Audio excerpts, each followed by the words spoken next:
And welcome. I'm Sukhendu Das speaking on behalf of Interface. It's my pleasure to introduce our distinguished speaker today. Thomas J. Cousineau is Emeritus Professor of English at Washington College, USA, Fulbright Scholar at the University of Bucharest, and Fulbright Specialist at Lucian Blaga in Sibiu. He has edited the newsletter of the Samuel Beckett Society for several years and co-directed the Présence de Samuel Beckett celebration of the Beckett centenary at Cerisy, La Salle in Normandy. He is the author of multiple books. Some of them are After the Final No, Samuel Beckett's Trilogy, Waiting for Godot, Forming Movement, Ritual Unbound, Reading Sacrifice in Modernist Fiction, three-part Inventions, the novels of Thomas Bernhard, and an unwritten novel, Fernando, Pessoa's The Book of Disquiet. It is the recipient of an outstanding title citation from the American Library Association, and the last book is Science of Reading, Uncanny Designs in Modernist Writing. Now I would request our registrar, Dr. Saurabh Datta, to share his thoughts on this about this event. Dr. Saurabh Datta. It's a great privilege for the entire family of Bankura University to welcome you in this excellent session. We are very eagerly waiting to listen to you, to get enriched by your speech. Let me tell a brief description regarding our university for your kind information, sir. This is a state university located in the province of West Bengal in India. This is around 7:30 p.m. in India. We just completed our working days. In fact, you would be happy to know that I am now way back to my home from my duty. So it's really a great honor to say something about you. I know the man of your stature has come to us, although in virtual platform, and I can promise you that although numerically it is already visible how many people, how many of us are enjoying this event, but I can assure you, and this is the history of this university, that whenever any virtual event is held, the entire thing is recorded, and through our different social medias, including YouTube, it reaches to all corners. So I hope that your words would definitely enrich the people who are directly or indirectly associated with Bankura University. I will not take much time because people have arrived here to listen to you. But again, before I finish, I just want to tell you,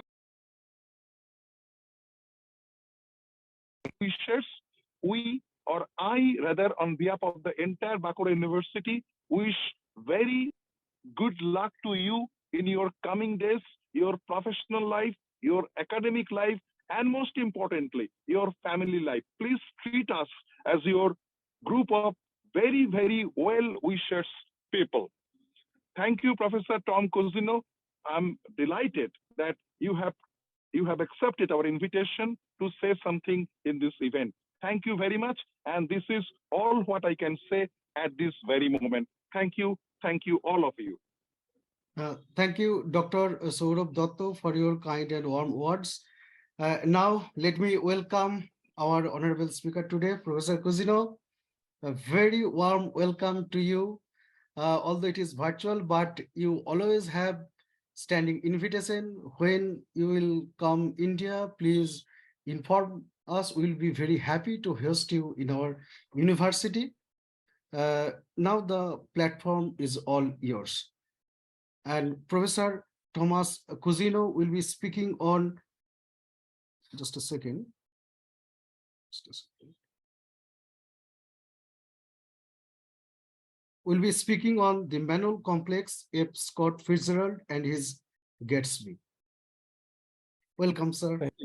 Thank you so much, Sukenda. This is a great thrill for me. I mean, you talk about being honored. You have no idea of what a pleasure this is for me. I've never been to India, and I'll take you at your word when just a moment ago you said whenever I would like to come, I'd be welcome. My father was to India many times as a seaman in the American Merchant Marine. A long time ago, back in the 1920s.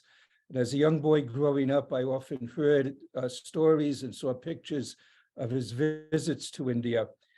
I've been as far east as Romania. I've been there many times. I'm going back in just 2 months. And I did look on Travelocity the other day, and I noticed that they're going from Bucharest to India. One goes back, the most efficient flight is going back to Paris.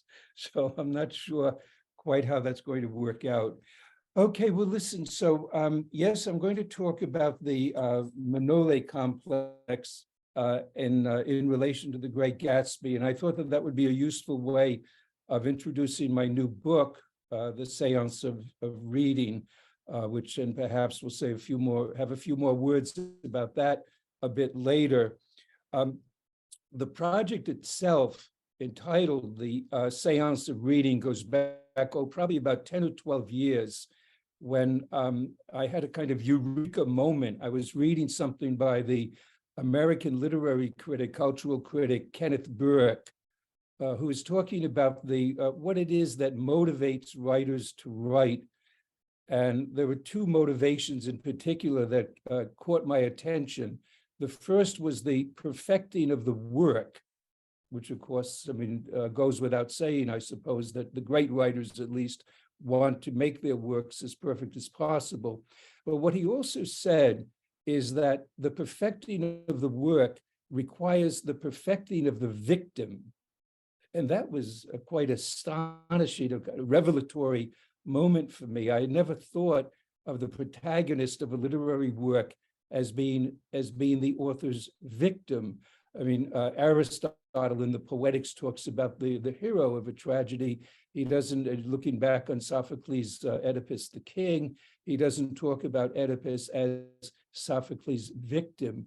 So suddenly that idea that the author has to do something to the protagonist, to victimize, to sacrifice that protagonist in order that he be able to create his work was quite eye-opening to me, and has become the inspiration for a project that has now gone on, as I said, some 10 or 12 years.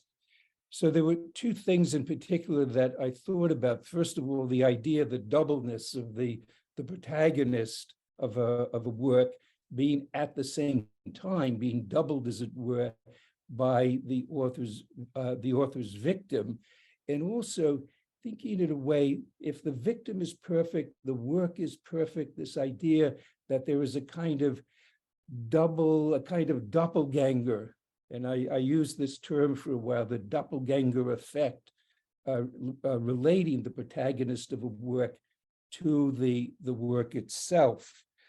And for a while, I was very attached to this idea of the work as the double of the author.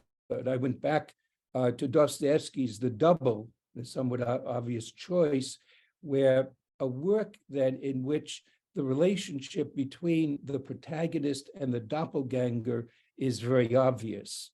That you have Goliadkin at the very beginning, and then Goliadkin Jr. as it comes along, exactly his double, who at the very beginning he has a rather friendly relationship with him, but then Goliadkin Jr. becomes his adversary, he invades his life, he takes over his life, as it were. And at the very end of the double, Galiadkin is dismissed, and he's been replaced entirely by Galiadkin Jr. So that's in a very, very overt way, right there on the surface of the work. The relationship between the protagonist and the doppelganger is so clear. And what I was interested in then, and what I was developing, was not the idea of going over again, the idea of there being so many works that in which you have the protagonist and the double, but rather works in which that relationship was hidden, that it was beneath the surface, that it was covert, as it were.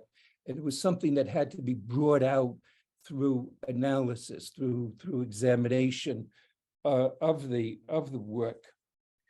And in connection with that, then, as I said, I had this term, and I may go back to it at some point, the doppelganger effect, that it's not, again, you don't have the doppelganger in the figure of an actual person, but rather of the work itself. And the doppelganger effect is something that you feel in this kind of seance, in a way, in which that covert pattern, or that buried pattern, rises to the surface. For a while, and I'm kind of going through the stages of what eventually became this work. I started then with what I found from Kenneth Burke. From that, I went on and I coined the term the Daedalus complex, which eventually will become the Manole complex, which I'll explain in a moment. So the Daedalus complex then, because what occurred to me, and of course there was the echo of Freud's Oedipus complex, which I liked very much, but also the idea that, or simply the fact that in Book 8 of Ovid's Metamorphoses, you have the story, the Daedalus legend is recounted, and in that legend, you have the creation of two works, as it were. Daedalus builds the wings with which he uses to escape from the island, and then also, of course, before that, he had built the labyrinth.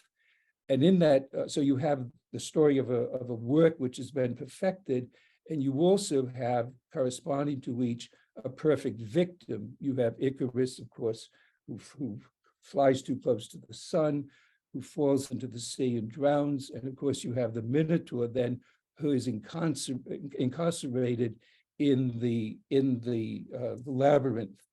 And as I said a moment ago, and just to repeat, I think what's always motivated me, someone asked me the other day, what is it that motivates you to write? And spontaneously, I said, the discovery of a hidden pattern. And I did mention that my preparation, my background at university at Boston College was in mathematics and physics, and then I eventually changed over to English. I decided I wanted to become an English teacher. But the idea that both in math and in physics, you look at phenomena and you try to find the underlying pattern, the underlying simplification, we could say. And I've always been, and I mean, this goes back to when I was a teenager reading Freud's interpretation of dreams, where he coins the term the Oedipus complex. And he says that you have in interpreting and listening to and interpreting the dreams of his patients, he comes to the discovery, the conclusion that there is this underlying, this repressed pattern that returns in any number of disguised ways in the course of the nocturnal dreaming of his patients. From that, then I moved from his coinage of the Oedipus complex to the Daedalus complex, with the idea then that as you read The Great Gatsby, or you read Hamlet, or you read any number of literary works, you don't say, "Oh, of course, that's the Daedalus legend reemerging." No, that's something that you would see only upon analysis. Going on from there, then, with the Daedalus, going back to the Oedipus complex for a moment, and just remembering that it involves the mother, the father, and the son. The son wants to kill the father and have an incestuous relationship with the mother.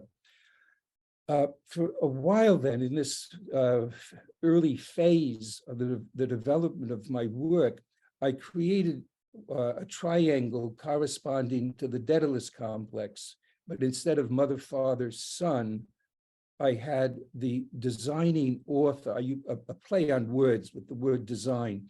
I had at one point in the triangle, one of the apexes, the designing author. Then I had his designated victim. So playing on the relationship between design and designated victim, suggesting being an echo in my mind of that relationship that Kenneth Burke had postulated between the perfect work and the perfect victim, so that there's an echoing relationship, but design turning into designated. There's something quite obviously sacrificial going on. So on one apex point of the triangle, you have the designing author, you have his designated victim at the second, and then the third apex of the triangle, then of course, not of course, but is the design of the work itself, or designed. So you have the designing, the designated, and the design. Okay, moving on from there then, the next stage came. I wanted so much to hold on to this term, the Daedalus complex, because of its echo, and in a way because of the challenge that it was throwing up to Freud with his coinage of the far better known for sure Oedipus complex.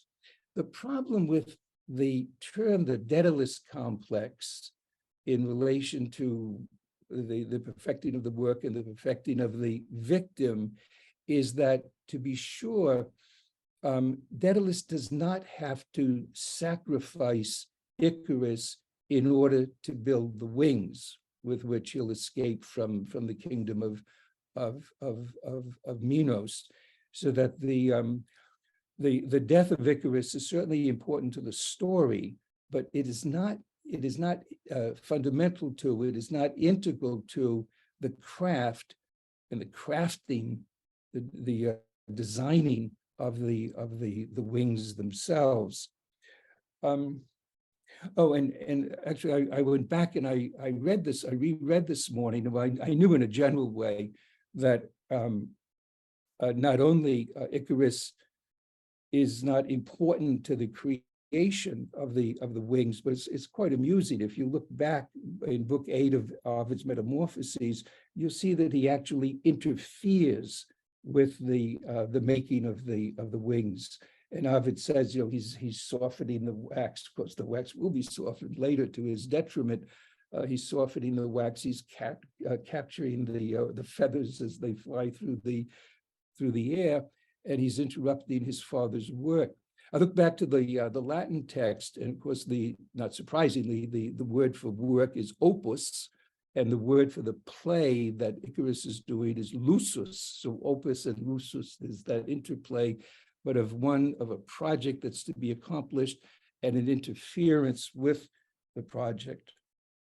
Okay, so now we're coming to the Manole, as I pronounce it, the Romanians say Manole legend.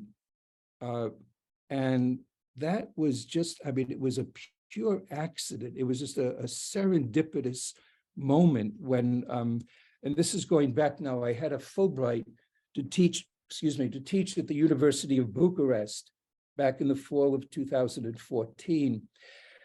And at some point right around then, I had been working for many years on the theories of the French literary cultural critic René Girard with respect to scapegoating. And at some point, I may say a few words about that. But in any event, I was about to give a lecture on René Girard, and I think maybe in relation to Beckett's play, Waiting for Godot. And I was looking around. I thought it'd be interesting to see reactions or responses to René Girard's theories of scapegoating among Romanian scholars. Excuse me. I found very little. I mean, quite frankly, I found almost nothing at all. And I was in contact with a young Romanian scholar, Gabi Bada, and I said to him, you know, I can't seem to find anything. And he said, well, yes, you know, and that's really surprising because Mircea Eliade, the Romanian scholar, was for whose moral and spiritual development India was very, very important indeed. Bada said to me that is surprising because after all, Mircea Eliade wrote a commentary on the legend of Master Manole. And I said to myself, I've never heard of the legend of Master Manole. And I asked a student of mine, I said, have you ever heard of something? This was in Bucharest. Have you ever heard of something called the legend of Master Manole? And she laughed at me. And she said, we all had to memorize it when we were in elementary school. So it is known far and wide, I mean, by every single Romanian, but not widely known by any means outside of Romania. So it qualified very, very well for that idea of I mean, literally for me and for most non-Romanians, I think it qualified as a very, very hidden legend or pattern, let's say, a very hidden pattern indeed. The details of the story itself, of the legend, Manole is building, he's been commissioned to build a monastery in the city of Curtea de Argeș in Romania. And there really is a monastery there. The building of the monastery is entirely legendary. What happens is that the walls of the monastery collapse every night, the walls that they build during the day. Manole has a dream, and in the dream he's told that whoever's wife or sister first comes the next morning has to be sacrificed, has to be buried in the walls of the monastery. Manole does everything he can to prevent his wife from being the first person, but lo and behold, indeed, it is his wife, not only his wife, but his pregnant wife, which is an important detail. His pregnant wife, whom he must bury, he must immure then in the walls of the monastery. He does it. The walls hold up; they don't collapse at night. He builds the monastery. And very quickly, to finish up the summary of the legend itself, he's up on the roof at the very end. Manole is, and the member of the royal family who's commissioned him to build this monastery, asks him if he can build an even more magnificent monastery. And foolishly, Manole says, "Well, yes, of course I can."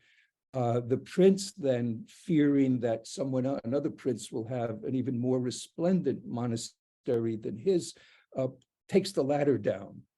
Manole, at that point, he makes wings, very Icarus kind of story. He makes wings with the shingles of the roof. He goes flying off the roof and, of course, hits the ground and dies immediately. Where he dies, right at that point, a fountain springs up, according to the legend. Okay, the turning point for me then, I read the legend and I found it rather interesting, but it was not utterly fascinating. I didn't see beyond the Icarus business, the flying in the air or attempting, I didn't see the particular relevance. But then I read Eliade's commentary on the legend. And there are 2 points that he makes, a couple of points that he makes. And the first of them, the one that really caught my attention, is he says that Anna is the name of Manole's wife, Anna doesn't really die. Rather, she's transfigured. She's transformed into the walls of, not into the walls, but into the monastery itself. That her soul, and this is the sentence that really caught my attention, where he said that Anna's soul passes from her mortal body into the architectural body of the monastery. And again, it was one of those very uncanny moments, like reading Kenneth Burke about the perfect victim. certainly the phrase "the mortal body," well, it's a cliche. The architectural body was completely new to me. I had never heard it before, but I saw right away how, like with the perfect victim, the perfect work, the phrase suggested so well that doppelganger effect, the idea of the architectural body of the monastery being the double, and certainly here the immortal double of this mortal woman, this mortal pregnant woman, then, who's immured in the walls of the monastery.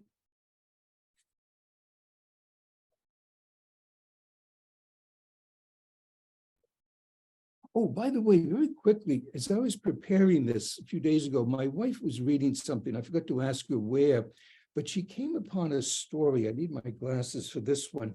A story, a legend about a real place, a fortress in India called Merenga, something like that. Excuse my ignorance, but in the city of Jodhpur, if I'm pronouncing that approximately correctly, the city of Jaipur is beneath it.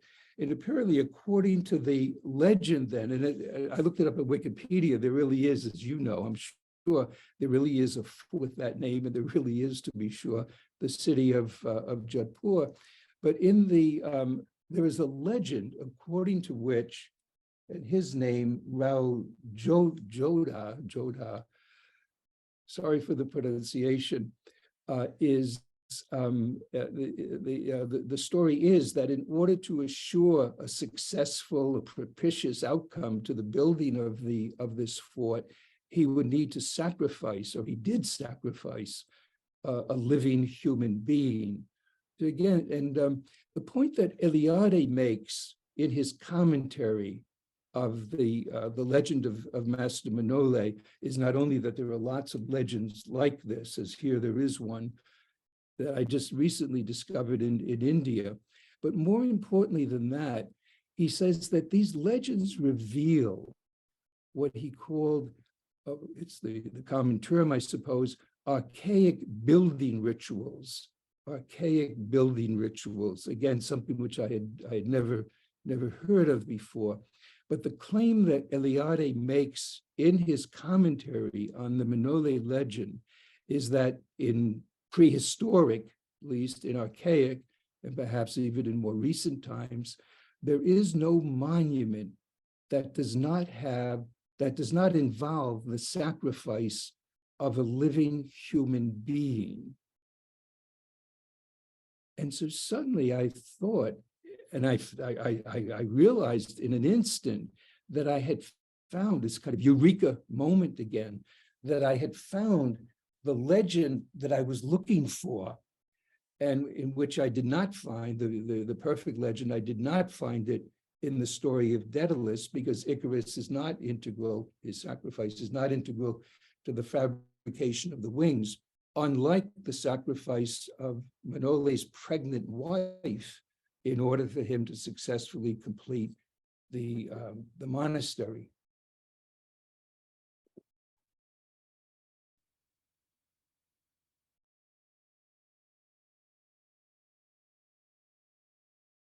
Oh, yeah, I want to get on to the Great Gatsby in a moment, but I want to say one more thing about, even though I've made the transition from the Daedalus from the Oedipus complex to the Daedalus complex, and now to the Manole complex, that the triangle that I've had in mind throughout the writing of my book, The Seance of Reading, is that in this seance, you witness the apparition, let's say, of a triangle once again, but not the mother, father, son triangle as in the Oedipus complex, but rather a triangle that goes back to Kenneth Burke's use of the word perfect. So a triangle then in which you have at one point the perfecting author. At another point, you have the perfect victim. And at the third point, you have the perfected work. And what I want to suggest by that then is the idea that normally when we think of a triangular relationship in the literary work, we have the author, we have the work, we have the protagonist. So we have three words that are entirely dissimilar, one from the other. With my usage then of the repeating perfect in all three cases is to suggest, again, in a kind of seance, the apparition of a relationship, of a triangle, let's say, of a pattern would be a better word, the apparition of a pattern in which what we witness is the blurring of the boundaries between the three, or among the 3 points, like the hypostatic union, the Holy Trinity, the Father, Son, and Holy Spirit, in my own tradition, which is then refashioned in this merging of 3 distinct yet related terms in that triangle. Are there any questions before I go on to the Great Gatsby? So Kendu, are you there? Professor Cousineau, I would request my audience to type their questions in the chat box. It would be convenient Okay. for us to follow, and we will take them at the end of your lecture. Okay. This is not the very first time I've done a Zoom meeting. I have done a couple of Zoom meetings, I guess, in Romania, and last year I was in Romania, and I did one in between Romania and Portugal. But I'm a real novice at it. I'm not at all familiar with this technology. Okay, so that was part 1 of my talk, where I suggest that what had been going on for the last 10 years or so, or even going back much longer, when you realize that the germ of what I'm doing is the text that I always had in mind. The work was Freud's interpretation of dreams, in which he coins the term the Oedipus complex. And I've always, wanted to develop my own, to invent a term that maybe at some point would, if not become so famous, would at least gain some currency, perhaps in Romania, in India, and elsewhere. So going from the Manole legend then to the Manole complex, and thinking of the Great Gatsby, interpreting, let's say, or analyzing Fitzgerald's novel in relation to the Manole legend, and in particular Eliade's interpretation of that legend. To go back then to the point that Eliade makes, where he says, and the terminology that he uses, that the soul of Manole's wife passes from her mortal body into the architectural body of the monastery. And you ask yourself, well, all right, how does that apply to the Great Gatsby? Well, I mean, in the most obvious way, of course, Gatsby's name passes into the title of the novel. So from J. Gatz, he started out as J. Gatz, James Gatz, excuse me, James Gatz. He changes that into J. Gatsby, and Fitzgerald turns J. Gatsby then into the title. The name J. Gatsby turns into the title of his most famous novel, The Great Gatsby. If we look a bit further than that, not being satisfied with something quite so simple as the obvious passage of a name from a mortal body to an immortal, the architectural body of an immortal literary work, and we ask ourselves, well, what is the soul of J. Gatsby? Not only his name, but what is his soul? There are various ways of thinking about that. You could say, what is his most fundamental desire? You could say, well, of course, it's to be reunited with Daisy. It's to fulfill his love for Daisy.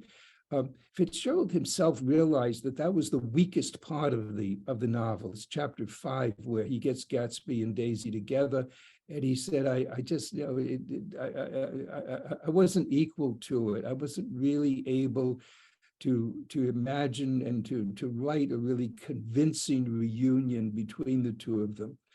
If you ask yourself, then looking beyond simply the romantic relationship between Daisy and Gatsby, and you ask yourself, what is the soul of Gatsby, and perhaps thinking too of the soul of his novel, of Fitzgerald's novel, what I go back to is that moment where Gatsby says to Nick Carraway that he wants to repeat the past.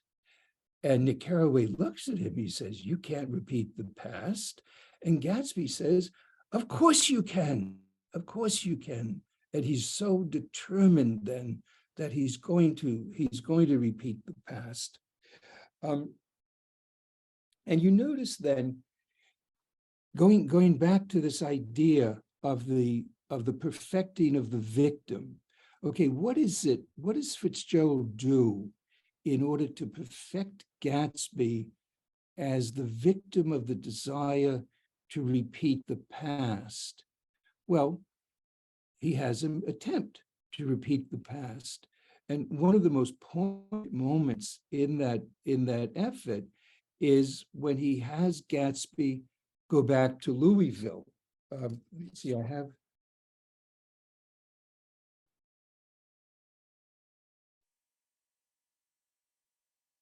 Yeah, it's on page 160. I mean, I'm not going to read the entire passage, but Gatsby tells Nick that the original plan he had with Daisy was that they would go back to Louisville. That's where he first met Daisy. They would go back to Louisville 5 years after their first meeting, and they would marry. Okay, so what does Fitzgerald do? If that's his dream, if that's his soul, what he most wants to do, Fitzgerald sends him back to Louisville. And it's on page 160 in my edition. And he sends him back, but Daisy's not there any longer. She's off on her honeymoon with Tom Buchanan. So, and Gatsby walks around and he's all alone on the streets of Louisville. And Fitzgerald describes it, presumably Gatsby describes it to Nick Carraway as a miserable but irresistible journey to Louisville. So that he's in the hold, he's in the grip of a desire which is irresistible, but will also, as Fitzgerald assures that it is, Fitzgerald is holding the pen. Fitzgerald is the one who's writing the story of this episode, and he makes sure that it is a very miserable moment for Gatsby.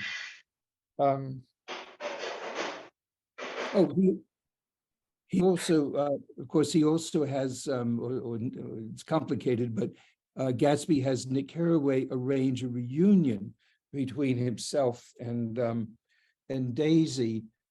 And so I do want to read this just for a moment. It's on page 101, right in chapter 5 then, when Gatsby takes Daisy to his mansion. He meets in Nick's house, then goes over to the mansion.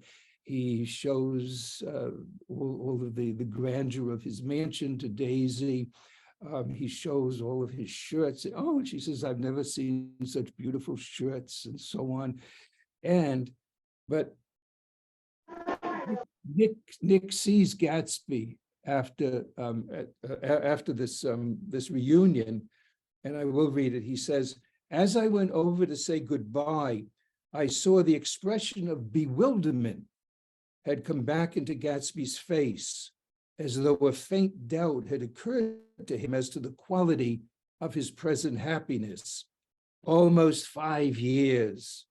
There must have been moments even that afternoon when Daisy tumbled short of his dreams, not through his own fault, but because of the colossal vitality of his illusion. it had gone beyond her, beyond everything. He had thrown himself into it. Well, I won't continue. He had thrown himself into it with a creative passion, and he fell from the sky, as it were, not literally, but in effect.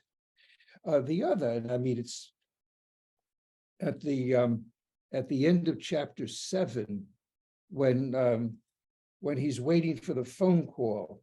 Do you remember? This is after the, or maybe I should mention the scene at the Plaza Hotel, at the end of chapter 7, maybe, yeah, I think it's either 6 or 7, not important, where Gatsby thinks when they arrive at the Plaza Hotel in New York, just below Central Park, that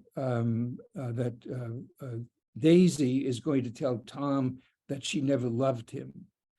And if when you read the past that episode, you know that actually what happens is she says to Gatsby, "I loved you too." So that, in other words, she does love Tom, and Gatsby has to share her love with Tom, which is an absolutely devastating moment for him.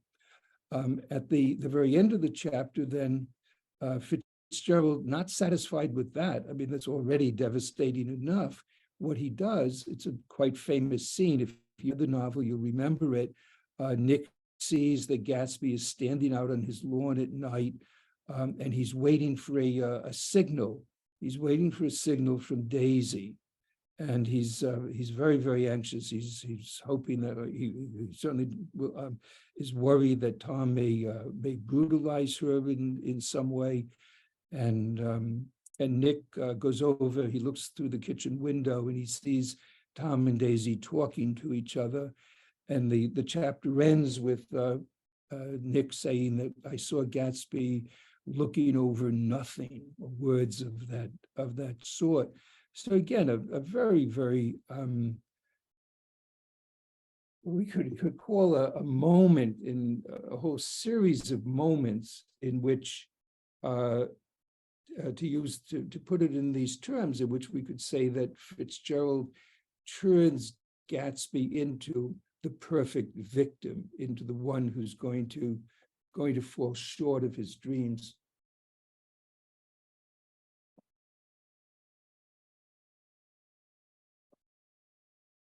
Okay, going on from there then, the general point that I make in terms of going back to the perfect victim, the perfect work, the designated victim, and the design of the work.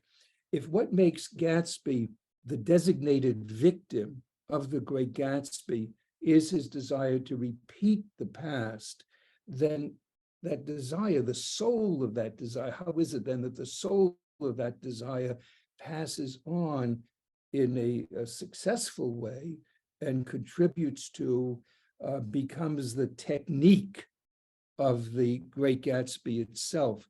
In other words, I use this terminology in my book. We could say, on the one hand, the desire to repeat the past is a predicament for Gatsby, but that predicament is transformed into the technique of the Great Gatsby itself. And there are two ways then in which, let's say, Fitzgerald is successfully repeating the past. The first of those ways is internal. It's within the novel itself. And what I mean by that is, there are 9 chapters to Gatsby. The central chapter, chapter 5, recounts the reunion between, and the rather unsuccessful reunion between Daisy and Gatsby. And then you have 4 chapters. It's kind of a triptych in a way. You have 4 chapters on either side, and chapters 6 through 9, in any number of ways, repeat that fictional past, which are chapters 1 through 4. Just to begin with, a really obvious one, as I pointed out to you, that moment at the end of the chapter in which Gatsby is looking over nothing.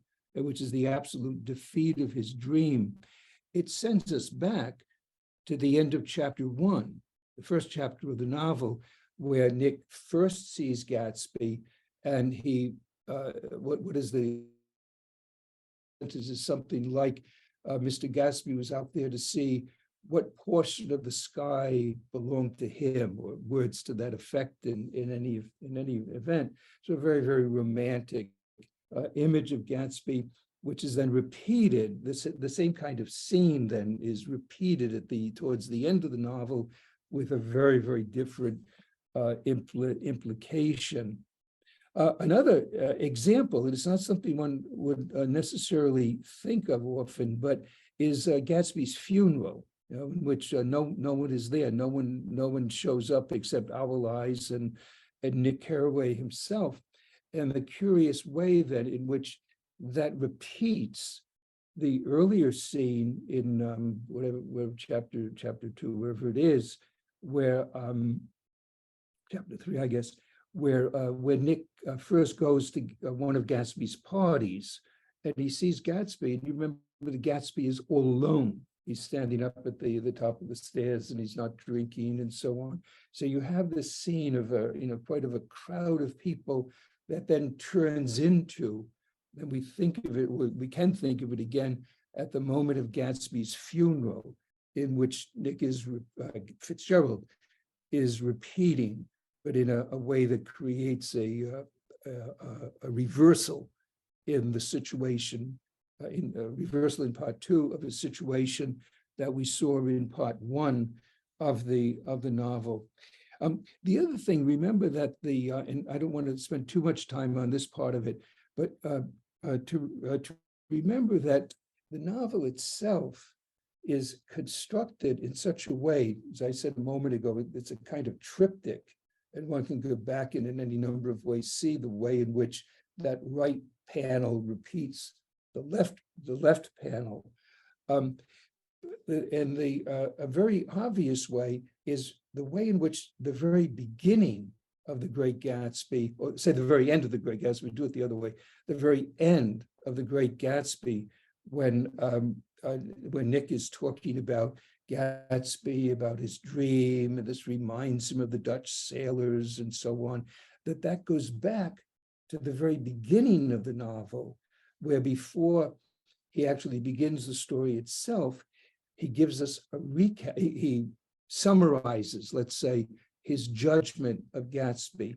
So the novel has a prologue in which you have a summary of, Nick gives us a summary of his judgment, and then there's an epilogue, and the epilogue that quite neatly repeats the prologue of the novel.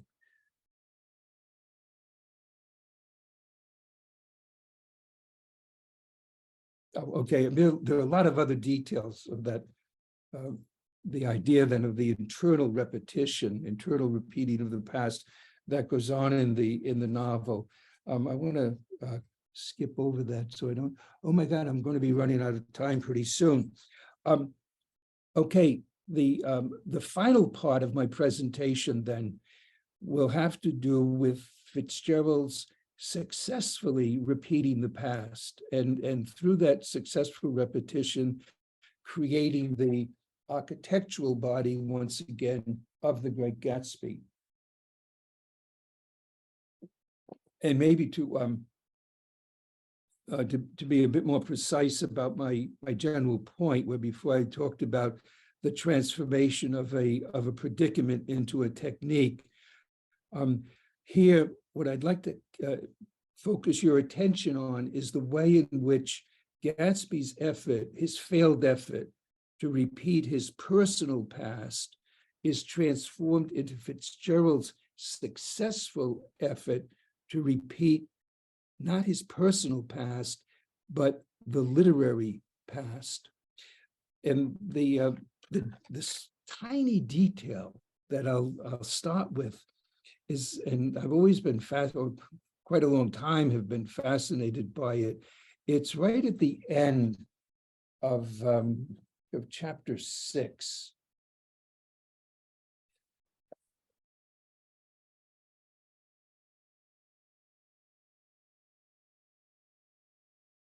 No, it's right at the beginning of chapter 7, in fact. So it's very easy to find. And some of you may be curious enough to find this point interesting enough to track it down. So it's right at the beginning of chapter 7, where Nick says, it was when curiosity about Gatsby was at its highest that the lights in his house failed to go on one Saturday night. And as obscurely as it had begun, his career as Trimalchio was over. His career as Trimalchio was over. And at first you would think, who is Trimalchio? We can go on Google and so on if you don't know already. So that he is a character in the Latin author then Petronius's Satyricon. And just two things to know about him: he is a former slave, and he throws extravagant parties. And so there the rather obvious connection then with Gatsby having a lower class origin, working class background, and his throwing these elaborate parties, which presumably he does it because he wants to attract Daisy, but also because Fitzgerald wants to create a modern day Trimalchio. I think that's interesting to pause over that point for a moment and to just think about the relationship between the motivation of a character. We're told Gatsby hopes that Daisy will show up one night. It's difficult to believe. It's very easy to believe that Fitzgerald wants to recreate a character from a quite famous literary work, a classical literary work, in his modernist work. And remember, by the way, the Great Gatsby is published in 1925. James Joyce published Ulysses 3 years previously, 1922, in which, of course, as you will know, then Joyce is in any number of ways then is repeating, is recasting the story of Odysseus in modern day Dublin, June 16th, 1904, in Dublin. Fitzgerald, by the way, among the alternative titles that he had for the Great Gatsby, one was Trimalchio, and another was Trimalchio in West Egg. And you say to yourself, well, why would he ever imagine such titles? Well, because he's thinking about the example of James Joyce and the way in which Joyce wrote a quite extraordinary work by repeating the literary past, not only the Homer's Odyssey, but a number of, when you look at the annotations for the novel Ulysses, they're even longer, I believe, than the novel itself. All kinds of repetitions, of repeatings of the past that went into the making, went into the design of Joyce's Ulysses. Fitzgerald dismisses, he does not choose the title either Trimalchio or Trimalchio in West Egg, but he does leave that tiny detail at the beginning. What did I say at the beginning of chapter 7, as a reminder of the kind of ambition of repeating the past, which is going on, let's say, surreptitiously throughout the novel.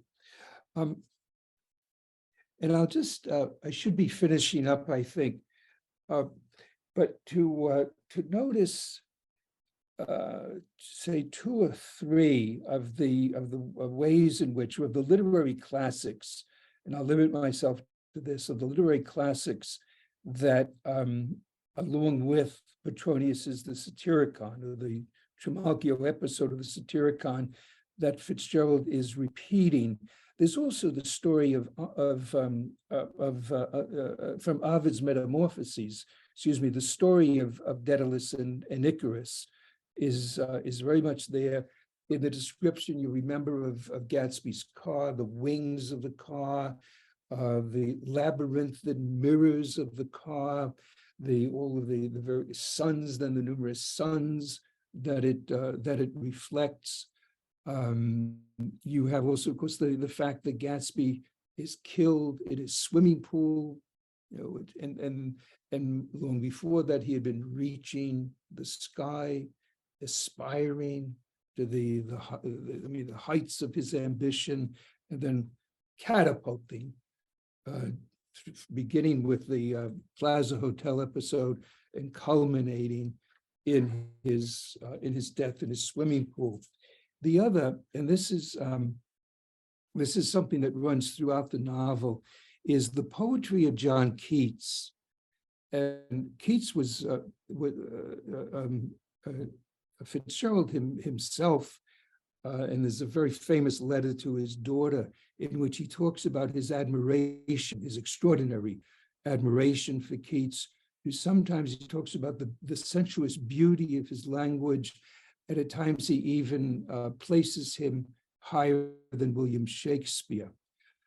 And in the novel itself, then, and Fitzgerald, I mean, I'm sure there are any number of poems that he could recite by heart that were again among the touchstones that he had in his own writing. And to be sure, in The Great Gatsby itself, from beginning to end, he's incorporating the sensuous beauty of Keats's poetry in what he calls the blankets of excellent prose of his own work. I mean, there are these very, very beautiful and oftentimes quite beautiful images that he attributes to Gatsby. Well, Gatsby himself would not be caught dead talking the way that Fitzgerald makes him at times. Whenever Gatsby does talk, it's always in monosyllables, unlike the very mellifluous phrases that Fitzgerald invents for him. The third, and I will take a couple of minutes, and I think I'm about coming to the end of my time. But the third, and I find it perhaps the most fascinating of all, is the way in which Fitzgerald repeats Joseph Conrad's Heart of Darkness, whose the date of publication slips my mind, but I believe it was a couple of decades then, 20 years or so, I believe, before the Fitzgerald's writing The Great Gatsby. Fitzgerald was very, very aware, as we know from his letters, conversations, and so on, was very, very aware of the example of Joseph Conrad. And as we read The Great Gatsby with the Manole complex in hand, and looking for ways in which Fitzgerald turns that failed effort to repeat the past, the personal past, into a successful effort to repeat the literary past, we'll see any number of ways in which Fitzgerald repeats Conrad's achievement. I'll read them to convey all of them. So that in both Heart of Darkness and The Great Gatsby, we have a group of people who leave home and go into a foreign environment. We have the explorers, the colonizers going to Africa, and we have, and Nick says at the end, that The Great Gatsby was this was a story of Midwesterners who could not adapt to life on the East Coast. A second point, so we have that similarity of the two groups in question. The second is that there is one person in that group who is singled out as particularly worthy of attention. So you have Kurtz in Heart of Darkness, you have Gatsby in The Great Gatsby. In both novels, the origins of the person in question are obscure. Fitzgerald leaves them obscure with Gatsby until the end. With Kurtz also, we're not quite sure. Is it all Europe went into the creation of Kurtz? I believe is the phrase. Fourth point, both Kurtz and Gatsby are involved in dubious activities.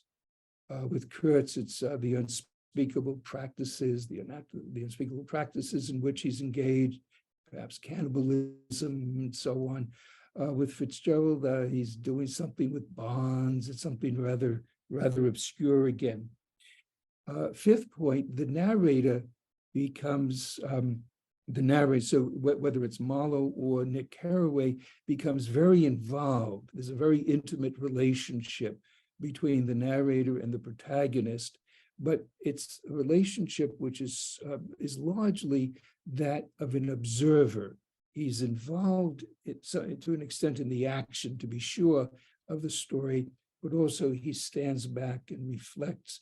And there is this kind of doppelganger effect which is going on between the narrator and the protagonist. So the going on, I'm going to skip over one. The group itself ultimately repudiates the exceptional individual. What is it? One of the managers says that Kurtz is guilty of of unconventional techniques or something of that sort. And of course, no one shows up for Gatsby's funeral. But unlike everyone else, and in both cases, in Heart of Darkness and in The Great Gatsby, the narrator identifies with and remains faithful to faithful to the protagonist. Marlowe says, "I remain faithful to the nightmare of my choice," and Nick Carraway is similarly faithful to Jay Gatsby. Also, and this is an interesting point too. You notice both in Heart of Darkness and in The Great Gatsby, the narrator meets at the end of the story, meets someone who knew the protagonist earlier in his life. So Marlowe at the end of Heart of Darkness meets what's called Kurtz's intended, the woman that he was going to marry. And he has a conversation in which he learns certain things about Kurtz. In The Great Gatsby, the role of Kurtz's intended, as it were, is, or say that Fitzgerald repeats the figure of Kurtz's intended with Gatsby's father. So Gatsby's father shows up, and we learn any number of things then about about his childhood, about his modest origins, and so on. And the one that I'll end with, it's interesting to notice too, in both cases, say at the end of The Great Gatsby, Nick Carraway is back home in the Midwest. And well, why is he back home in the Midwest? There's the personal motivation. He's had certain experiences and has done with that. He does not want to continue living on the East Coast. He goes back home. But also remember that it repeats the situation in Heart of Darkness, where Marlowe is no longer in Africa. He's aboard the Nellie, this yacht, then in the Thames. He's back in England.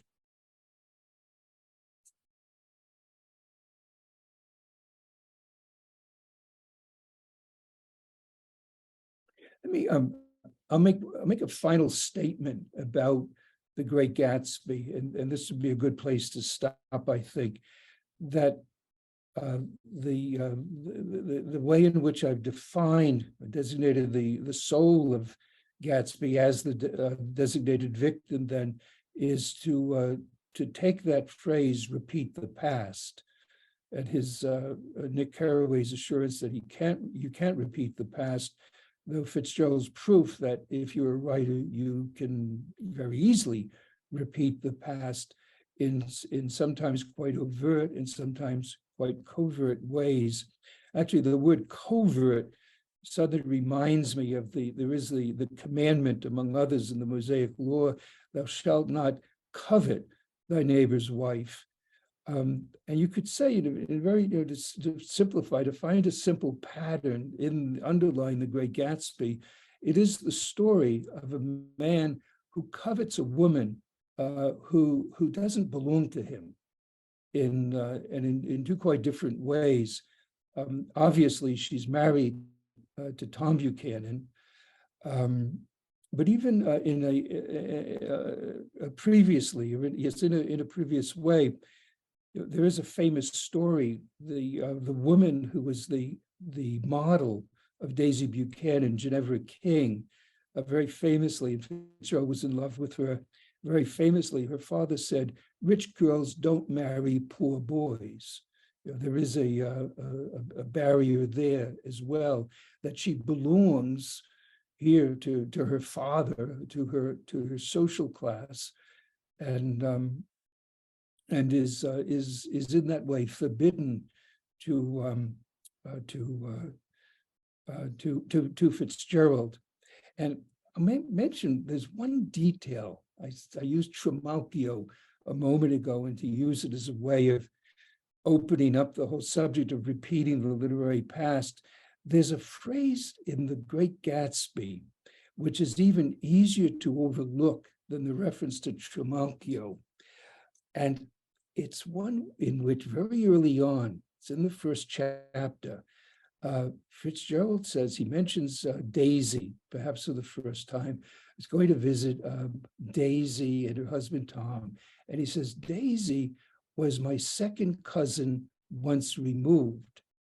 And one could read the novel hundreds of times and never pause over that detail and never think of its significance, but it's very significant. And I don't think that one has to necessarily be Roman Catholic. I think you can have any number of religious prohibitions then, or be a member of any religion that has a prohibition against marrying your cousin.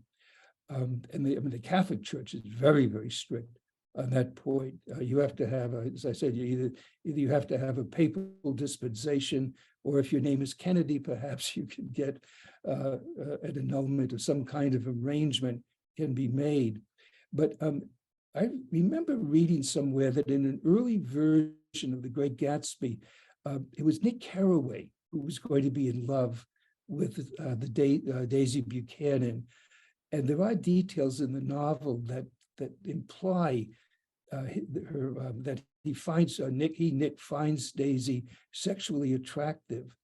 But at some point, and I don't know when, Fitzgerald put in that detail, a second cousin once removed, which is an impediment, as the Sisters of Mercy taught us when we were little, an impediment to marriage, an impediment then that Nick respects. Gatsby doesn't respect it. But what Fitzgerald does is he finds a way around that prohibition. He doesn't take another man's wife, but he takes another man's work. He takes Petronius's The Satyricon, he takes book 8 of Ovid's Metamorphoses, he takes Keats's poetry, he takes, from beginning to end, he takes Conrad's Heart of Darkness, but he takes it in a way which is not prohibited, but rather redounds to his glory.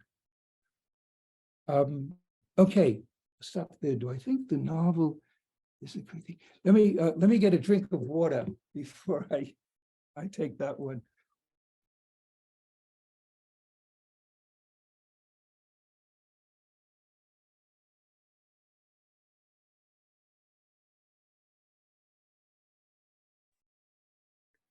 I have one request to our audience. If you have any question, you can write them down on the chat box. Professor Cousineau will be happy to answer all your questions and observations, queries, all that. Yes, Professor Cousineau, we all are patiently listening to you. Okay, here I am again. Yes. Shall I start with that one then, The American Dream? Cousineau, we will take all those questions once your lecture ends.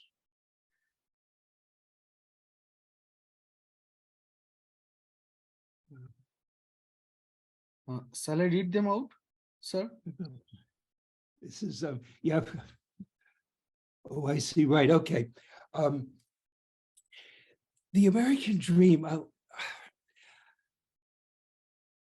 I think myself I think that it is a universal human dream, which is I don't know, is inscribed, which emerges in The Great Gatsby. It emerges in a particular American context, and I know that it's quite usual to interpret the novel in that way. I mean, I'm familiar with the interpretation, but also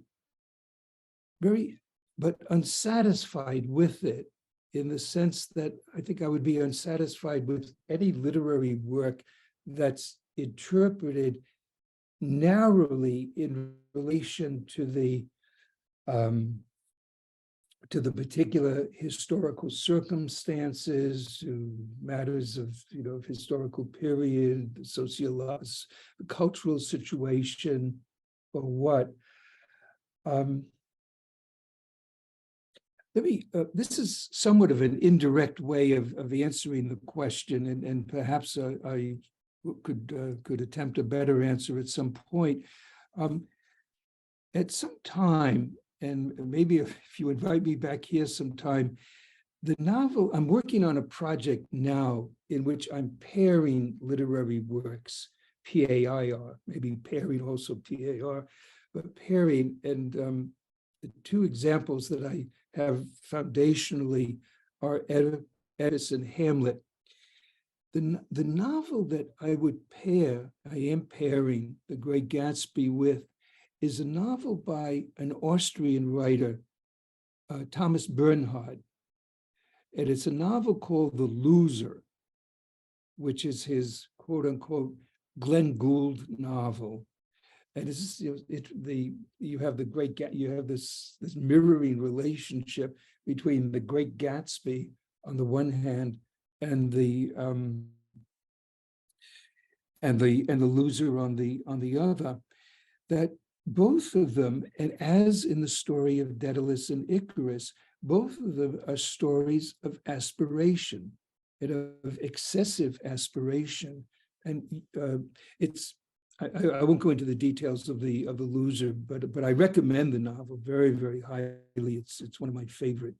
That it just happens that the Icarus dream, let's say, the Icarus dream comes to West Egg, comes to America in The Great Gatsby. But remember, the Icarus dream is there in James Joyce's A Portrait of the Artist as a Young Man, which is set in Dublin, and which begins with that a passage, a line from Ovid's Metamorphoses, and the main character is called Stephen Daedalus, but he's more a kind of Icarus character, I believe. So yeah, sure, a critique of the American dream. Perhaps Americans maybe believing more in opportunities to have it all, as it were, but not I guess as the world, for better or worse, becomes more and more Americanized, it would be one would be inclined to less inclined to see it as specifically an American dream. I mean, I think it is the story of Daedalus and Icarus, highly disguised, for sure. And I think very, very much it is the story of Manole sacrificing his wife in order to create a literary work.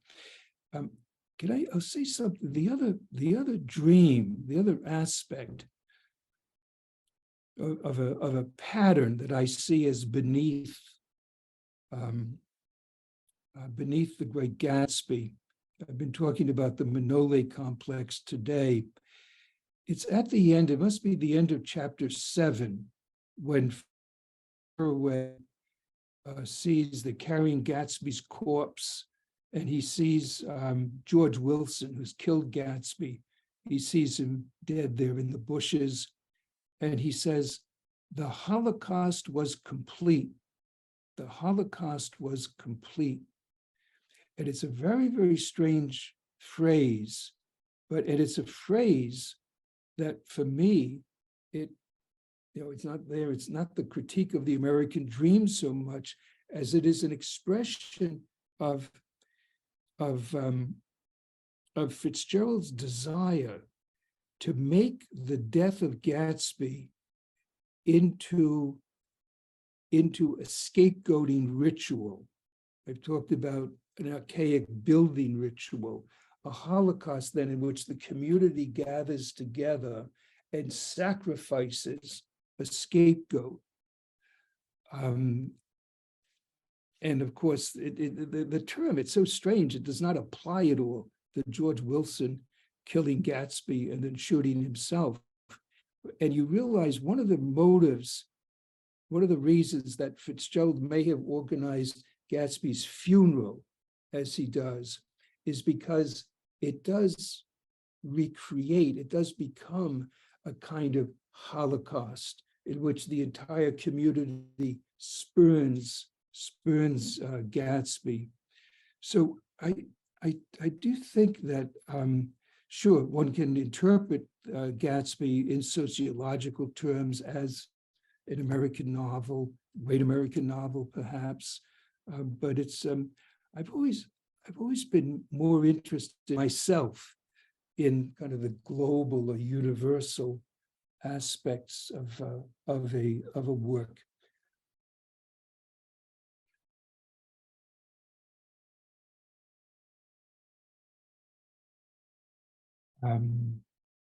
Okay, this is a much longer. I think this is very.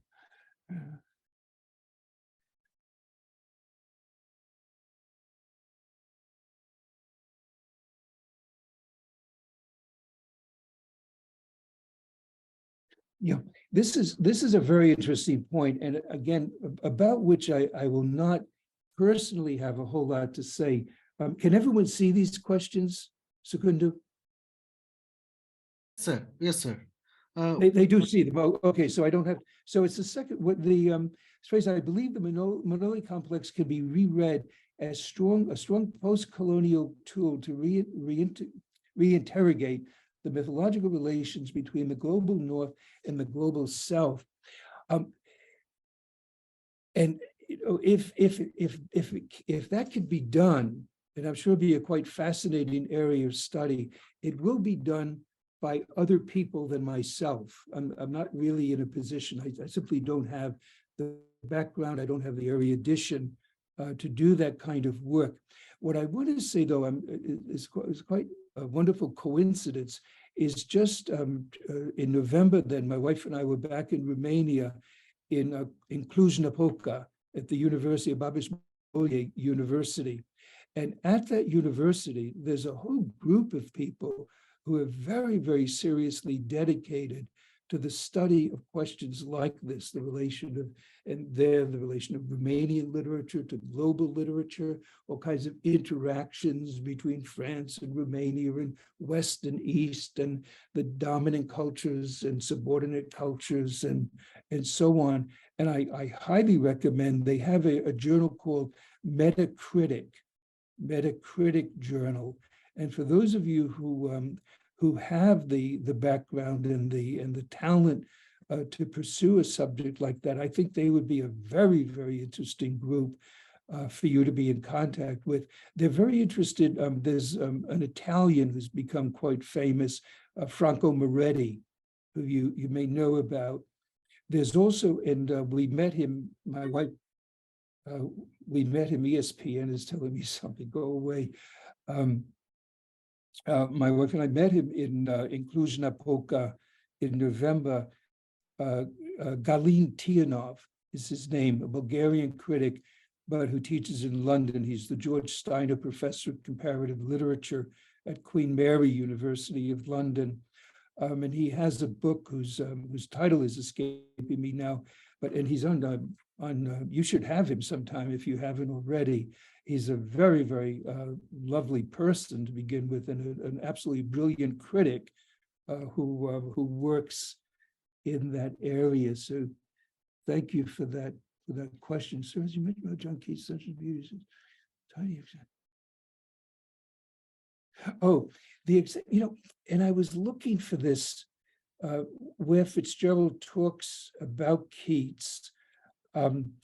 If you can find it, I could always, I think I have it somewhere. I don't have it at my fingertips, but I could find it. And whoever it is, through Sukinder or whatever, could be in touch with me either on Facebook or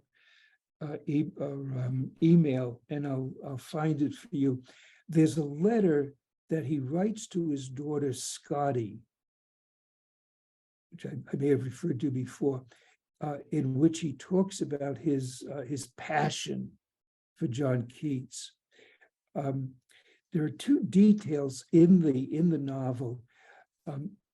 The most obvious one references to Keats, very specific, where it's not simply the language or diffusely the language of the work.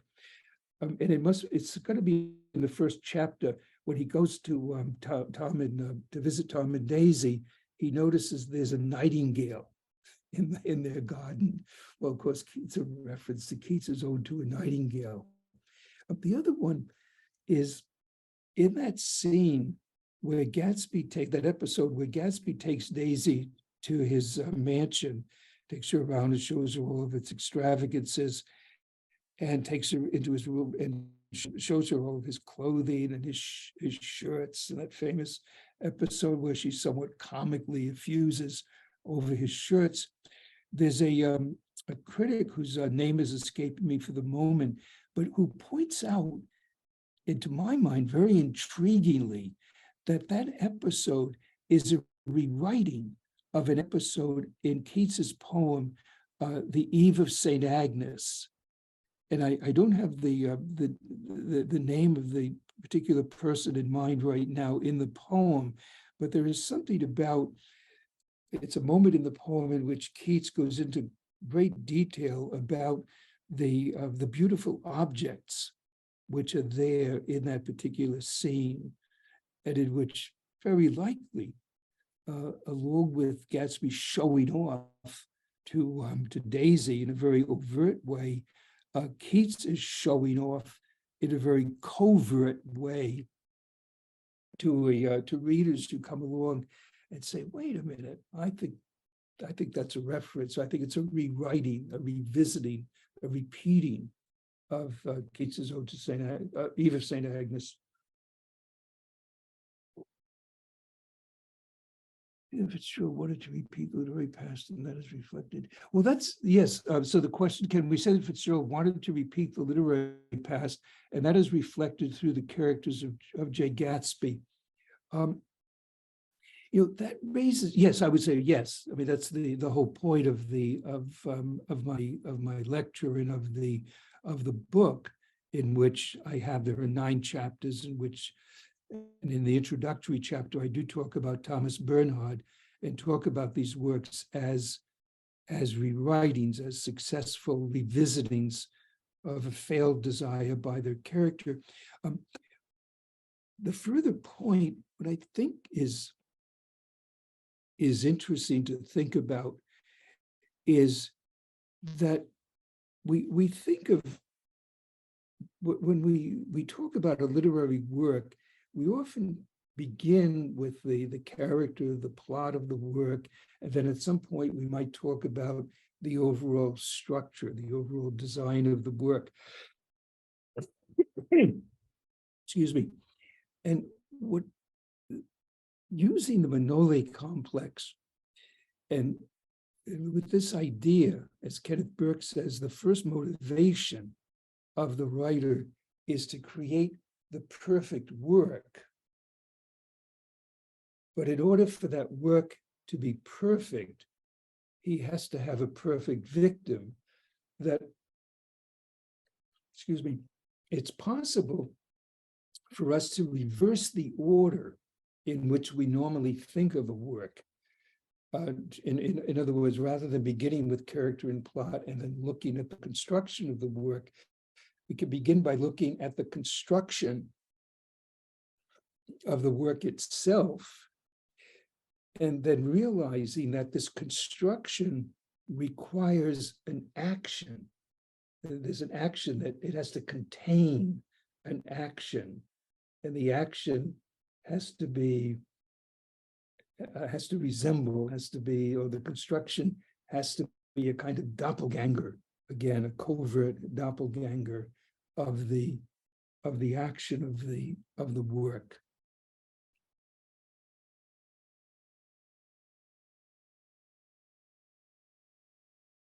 I'm working on a project now, and let me just say the foundational work that I'm using for this new project. The subtitle is the symmetrical imperative of writing, and it's a subject I'd happily talk with you about sometime. But the foundational work is Homer's Iliad, and there it was the Iliad itself, but also an interpretation of the Iliad, an analysis of the Iliad by an American critic, Cedric Whitman. This is going back. I read it when I was an undergraduate at Boston College, called Homer and the Heroic Tradition. I don't know if it may be known to some of you, but it's in that work, Whitman points out that the design of the Iliad was inspired by Greek geometrical pottery. And there are 2 chapters he has on the geometrical form, or the geometrical design of the Iliad. And it's incredibly complex, the design of the work itself. And what would give a kind of point of entry to it is the way in which Homer has very, very precisely balanced the first book and book 24, the last book then of the Iliad, so that the poem begins with construction. We see a geometrical vase, an amphora, with in the particular kind of construction that it has, and then the idea that the action, the conflict between the Greeks and the Trojans is something that's put into, or that follows from, and that repeats in a way, the clash between them repeats in a way the encounter between the first part of the Iliad and the second part. So yeah, I mean that, yes, reflection, the idea of of something of the overall construction of the work, or let's say, put it the other way, the action of the work mirroring or repeating, reflecting was the word that the questioner used, the action of the work reflecting in some way the construction. Oh, I know, and the example, and I think Sukendo had said at some point, maybe I'll talk to you in a couple of months about Samuel Beckett. And it's very interesting with Beckett that in such a play as Endgame, Fin de Partie, Beckett blocked out the play. He knew where the characters would be, the situation, physical, the spatial form of the play, before he did any of the dialogue, before he knew who the characters were, what their interrelationship would be. It's a very, very, to my mind, a very interesting example of a work in which the construction, the form, the formal design is there before the designated victims have been chosen.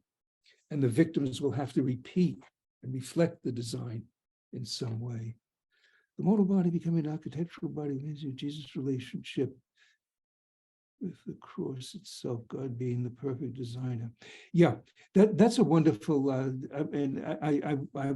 I can't chance if I come to India, I'd love to come to India, and I'll make a special point. I've really been working on Romanian for some time, and I'll make a point at least of being able to pronounce names correctly. But thank you so much for the idea of the relationship.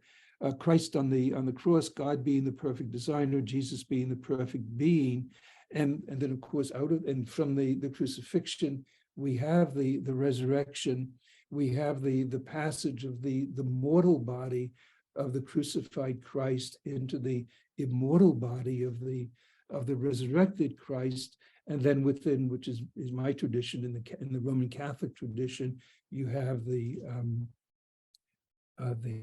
construction, as it were, of the church, and you have the Pope and the cardinals and the bishops and the priests and all of that as continuations, as as this architectural body into which the body of the crucified Christ has passed. But yeah, I have very much in mind that, I grew up in Catholic school with the idea of the Holy Trinity, the Father, Son, and he used to be called the Holy Ghost. Now, more recently, quite a long time, the Holy Spirit, and that geometrical configuration has been with me in many forms, and I do thank you for that.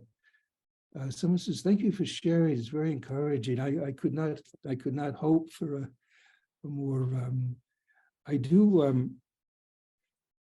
enjoy talking. I think so. My wife said to me before I left, "Now don't go off onto any tangents," and I tried very, very hard to restrain myself.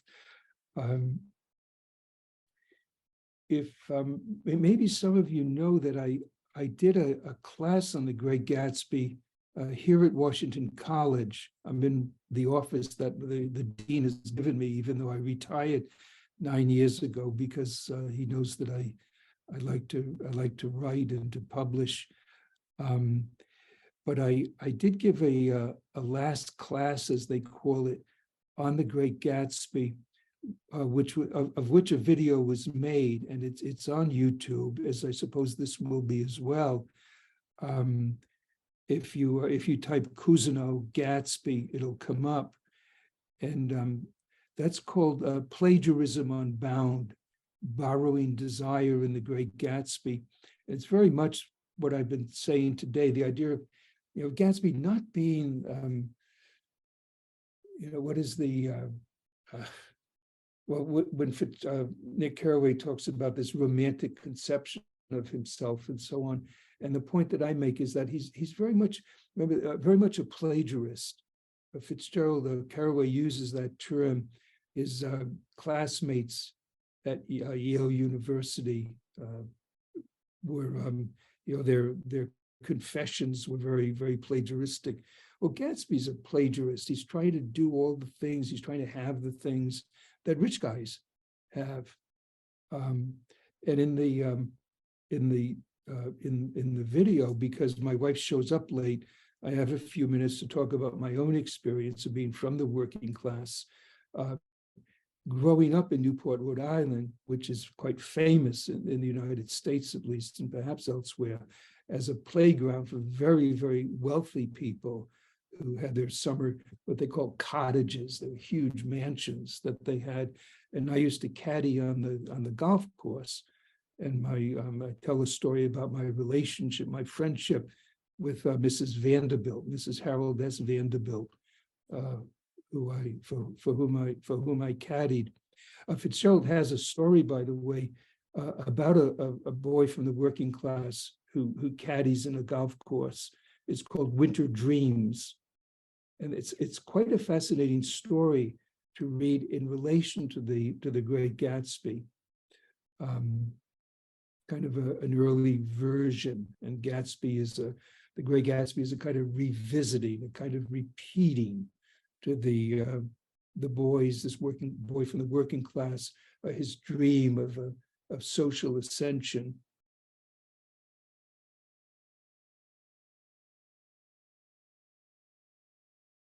Other questions? Let me. So Kedu, you're there, right? I don't see anyone, but yes, there is last one question. Sorry. Okay, let me just go. Two questions. One from Siti Sharma. Oh, okay. Sorry, I didn't see it. Absolutely fascinating session. Well, thank you so much. Will you please name the work you drew similarities? Oh, yeah. So the Great Gatsby, and The Loser. hold on, I see a couple of other, yeah. I don't know if the name Thomas Bernhard is well known among you. There are many thoughts that are going through my head. I got my doctorate, my God, it was in 1971. And I wrote my dissertation very, very quickly because I was promised a job at a French university if I completed it. So I just, night and day, 18 hours a day, I wrote my dissertation. So that was 50 years ago. And the academic profession has evolved a good deal in the last 50 years. And I've evolved, but in a very parallel way that almost, following my own bliss, as Joseph Campbell would say, to a different, marching to a different drummer, I suppose. I've never done anything in post-colonial. That question of North-South, I think it's a very, very fascinating one, but it's completely off to the side for me.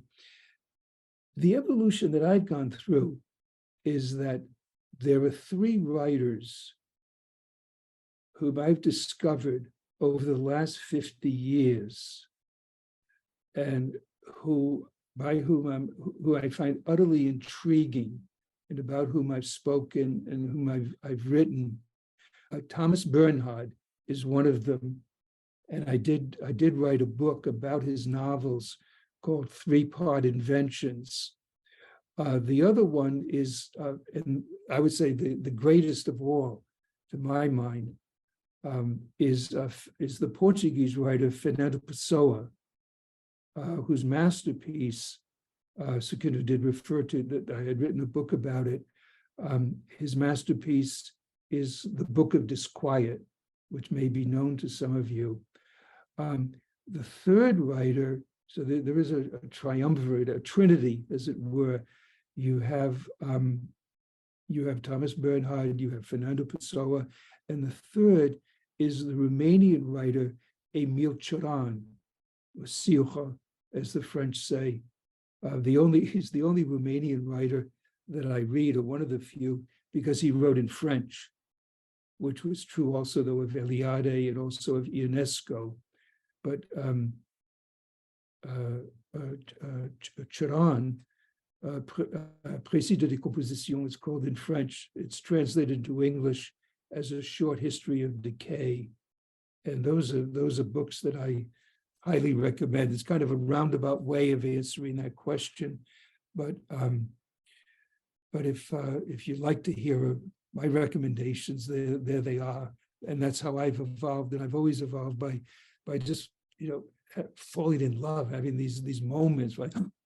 And Borges was the other one, but that was before I wrote my dissertation. I read very late at night, early in the morning, I read the Library of Babel. And that was just the ultimate reading experience.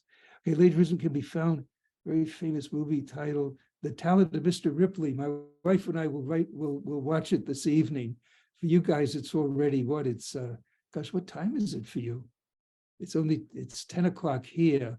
I know it's 5 in the afternoon in Romania. What is it, about 8 o'clock at night or so? Sir, it is 9:11. 9:11 even, yeah. So it's evening for you. Yes, we're enjoying your lecture very much. Okay, well, listen. Thank you again for the invitation. Professor Cousineau, we have just one question left. It is raised by. Did I not see? Yes, Krishna Chandra Malik. He writes, sir, how do we interpret the notion of per astra de astrum with the destroying of GATSBY at the end, with the destroying of an aging salesman in American society in Arthur Miller's play Death of a Salesman? I'm sorry, I didn't understand. What is how do we interpret? Is this a written question? Yes, it is written in the chat box. Okay. Here goes the link. This idea of plagiarism. Somehow, how does it begin? Sir, this question is from Krishna Chandra Malik. The question you were reading, the previous one, just previous one. Sir, how do we interpret the notion of? Oh, I see, excuse me, I do see it now. Sorry to interrupt you. Let me read it. How do you interpret the notion of per astra ad astrum with the story of GATSBY at the end, story of an agent salesman in American society and death of a salesman? What is the? I'm sorry, but the per astra ad astrum. That's from the stars to the star. And what is that a reference to? I'm sorry, it's not part of my my intellectual equipment, my cultural. What is per astra ad astrum? I mean, I can translate the Latin, but I don't recognize the allusion. If Krishna Chandra Malik is present here, I would request him to clarify this issue.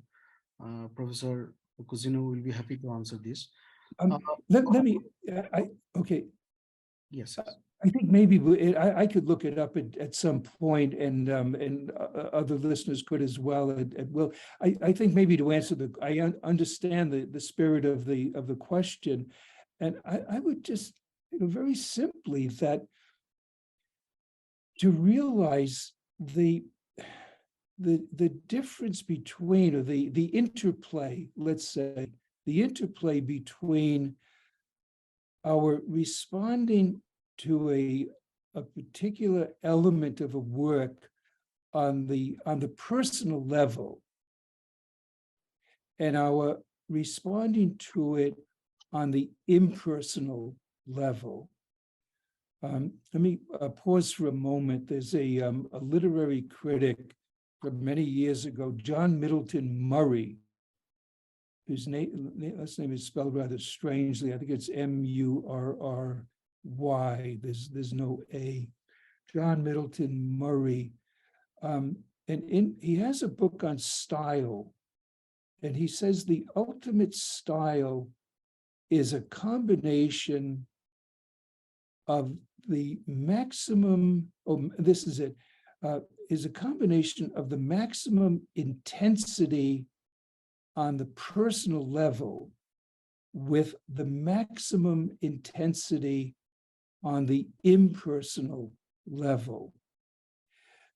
And so it's what I have in mind is that the death of GATSBY is a tragedy or calamity, at the very least, for GATSBY himself. The death of Willy Loman at the end of Death of a Salesman, the death of Hamlet, any number of deaths, of calamities that befall characters, but and create a kind of emotional intensity we respond to them in a very personal way.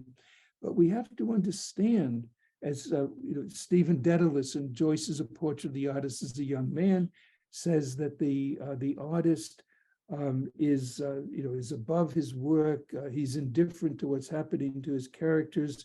He's paring his fingernails. That he's these terrible things are happening, and he's very, very detached, and he allows these things to happen. Fitzgerald could have written The Great Gatsby at the very end in the Plaza Hotel. Daisy could have said, "Tom, I never loved you. I'm going off with Gatsby," and so on. And why doesn't he? Because we would not be reading The Great Gatsby 100 years later if he had written the novel in that way. So yeah, I mean, there has to be a Holocaust. There has to be a sacrifice. There has to be a burial of and the protagonist has to be buried alive, as it were, in order for the work to flourish, be created.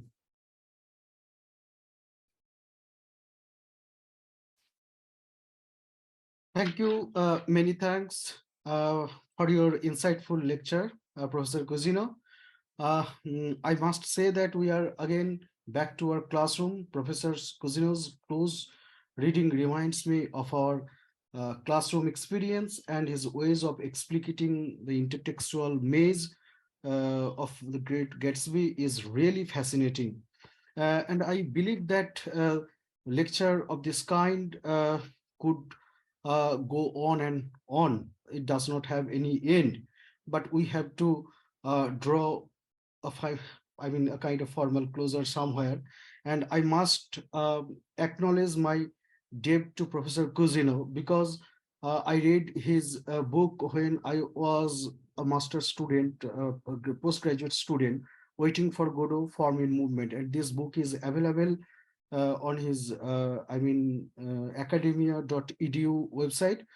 You will be able to download the PDF copy. And Professor Cousineau, again, I must tell you that you always have a standing invitation to our university, either in person or virtually. And I must share with your listener that we have a plan to organize one-day international symposium on Beckett in the coming months, and Professor Cousineau will speak on him. And since he has met Beckett personally, it would be our, it would be our privilege to hear from him about Beckett. Now, this is a kind of, uh, vote of thanks. I would like to thank profusely Professor Thomas Cousineau for making time and for this lecture and enriching us with his lecture. I'm thankful to the members of Interface, which is the hosting platform of this lecture. Our Honorable Vice Chancellor, he is very busy in a meeting. He could not join us, but he has sent his best wishes for our event.